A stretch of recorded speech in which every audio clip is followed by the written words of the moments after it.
प्यारी छोटी बहन जी, ये कहानी घर घर की कहानी है और हमारे आंखें खोलने वाली कहानी है। सुनिए आप लोग सब। मेरी प्यारी छोटी बहन मुझे बहुत प्यारी थी, बहुत अच्छी थी, बहुत प्यारी थी। जब मैं एक बार बिना बताए ही सर्विस से घर आया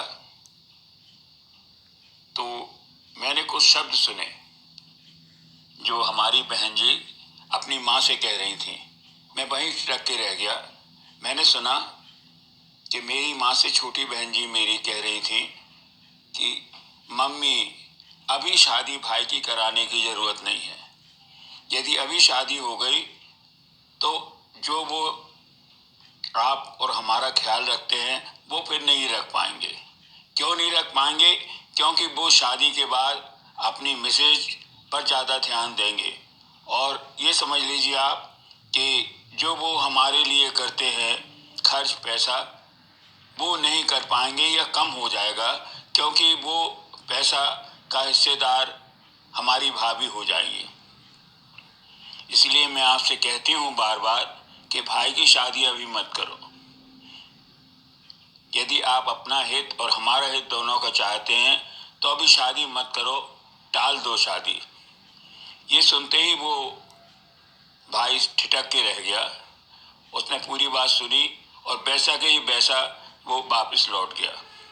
कुछ देर बाद वो घर आया। उसने अपनी बहन को आवाज़ दी, अरे छोटी, हमारे लिए चाय बनाओ, मैं बहुत थका हुआ हूँ। कुछ ही देर बाद छोटी बहन चाय लेके आ गई। मदर बोली, ऐसा मत करो, अकेली चाय मत पियो, इसके साथ 2 बिस्किट भी ले लो।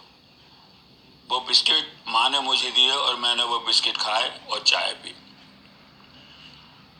मेरे चेहरे से हो सकता है कि माँ समझ गई हो कि क्या। उन्होंने कहा, क्या बात है भाई, क्या तकलीफ है तुम्हें, इतने दुखी से क्यों हो? मैंने बात टाल दी, लेकिन वो बोली, नहीं, जरूर कोई बात है जो तुम मुझसे छुपा रहे हो। तो वो मैंने उनसे कहा कि मैंने छोटी की शादी बहुत अच्छी की। अपन लोगों ने पूरा, मैंने लड़का देखा, सर्विस वाला लड़का देखा। उसका जो हस्बैंड है वो इंजीनियर है। फिर भी मुझसे शिकायत उसे है, ऐसा क्यों? वो उछल के आ गई छोटी। बोली, भाई आप क्या बात करते हो? मैं आपकी बहुत इज्जत करता हूँ, बहुत ज़्यादा इज्जत करती हूँ मैं, आपने ऐसा कैसे सोच लिया? तब उसने क्वेश्चन किया कि छोटी, ये बताओ, यदि तुम्हारी भाभी आ जाती हैं तो तुमको दुख होगा कि खुशी होगी? एक सेकंड के लिए वो चुप रही। फिर उसने कहा, नहीं नहीं, मुझे बहुत खुशी होगी कि मेरी सहेली, मेरी भाभी आ जाएंगी और मैं तो खुश होंगी, माँ भी बहुत खुश होगी। फिर उसने कहा कि तुम अभी माँ से क्या कह रही थी? माँ को हमारे खिलाफ भड़का रही थी, अपनी भाभी के खिलाफ भड़का रही थी। एकदम से उसका चेहरा फक पड़ गया। तो उसने कहा कि नहीं नहीं नहीं। उसने कहा, हमने तुम्हारी बातें सारी सुन ली हैं, जो तुम माँ से कह रहे थे, माँ को मिसगाइड कर रही हो तुम। ये चीज़ छोटी बहुत गलत है। तुम्हारी शादी हुई, मैंने अब तक शादी नहीं की थी, कि सबसे पहले मेरी बहन की शादी होगी, चाहे वो छोटी ही क्यों ना हो। लेकिन तुम्हारी थिंकिंग सुन के और माँ को बरगलाने वाली जो पॉलिसी तुम्हारी थी, उसको देख के मुझे बड़ा दुख हुआ कि हम लोगों में कितना प्रेम है। लेकिन आज प्रेम का वो दूसरा रूप भी मेरी समझ में आ गया कि हमारी बहन हमारे बारे में क्या सोचती है। आज तुम्हारा घर है, तुम्हारा जीवन है पूरा, पैसे की कोई कमी नहीं है, फिर भी तुम ने जो कुछ कहा वो बहुत गलत था। रियल में देखा जाए तो ये छोटी और बड़े भाई की जो स्टोरी है वो घर घर की कहानी है। माँ यदि ऐसा ना सोचें, समाज में माँ को, सास को बुरा कहा जाता है, लेकिन नहीं, चाहे वो बहन हो, चाहे वो पड़ोसी हो या कोई भी हो, माँ को मिसगाइड करते ही रहते हैं, जिससे कि हमारे और आप सबके घरों का माहौल बिगड़ जाता है। अब ये समझने लगी है कि जैसी मेरी बेटी है उसी तरीके से मेरी बहू है, और बहू भी इस बात को समझने लगी हैं कि मुझे प्यार से ही प्यार मिलेगा।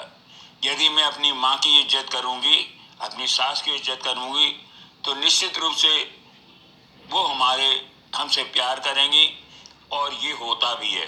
लेकिन जो पड़ोस के लोग हैं, जो समाज के लोग हैं, जो हमारे घर के मेंबर खुद हैं, वो भी मिसगाइड करते हैं हमारी माँ को, जिससे कि हमारे घर का माहौल गंदा हो जाता है। ये जो कहानी है वो मैंने आप लोगों के सामने जो रखी है, वो मेरी कहानी होने के बाद भी घर घर की कहानी है।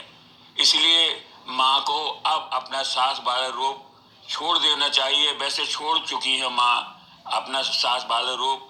वो अपने बहू से प्यार करती हैं, यहाँ तक कि यदि वो सर्विस करती है उनकी बहू, तो उसका पूरा ख्याल रखना जैसे कि वो अपनी लड़की की रखती थी, वैसा ही माहौल अब धीरे धीरे क्रिएट हो रहा है।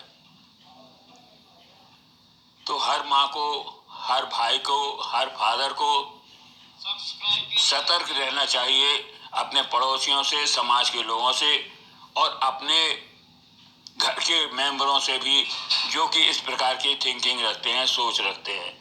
धन्यवाद, बहुत बहुत धन्यवाद आप लोगों का।